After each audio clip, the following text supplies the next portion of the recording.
Now, more property damage this evening when another storm swept through parts of Oakland County. This is people were still trying to clean up from last night's severe storms. 7 News Detroit reporter Darren Cunningham is with residents dealing with the aftermath.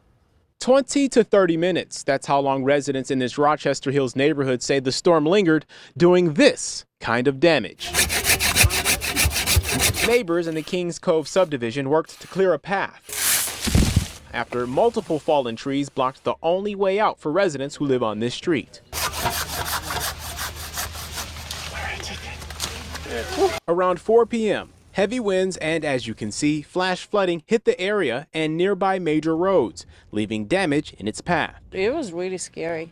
It was very windy and very dark. Manuela de la Torre says she was at home at the time, concerned about the possibility of this large pine tree falling over. And then all of a sudden I heard a thump and then water coming down. And I went upstairs and the tree had actually fallen to the roof, pierced the ceiling, and then water was just flushing in.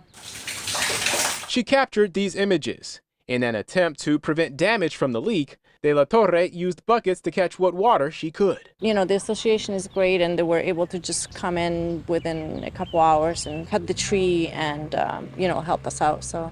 Another condo's roof shared the same exact fate, as well as a quick response from the condo association and its contractors. Property manager Jim Defoe says he was in the office and clubhouse when the storm hit. Torrential downpour, but winds came through real heavy. Then all of a sudden we heard a big boom and the tree came down on that side of the building, big cottonwood.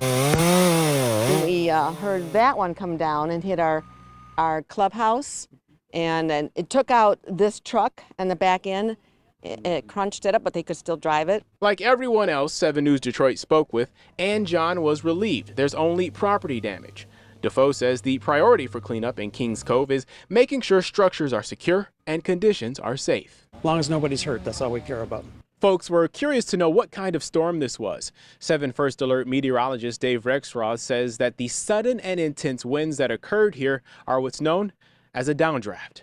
In Rochester Hills, Darren Cunningham, 7 News Detroit.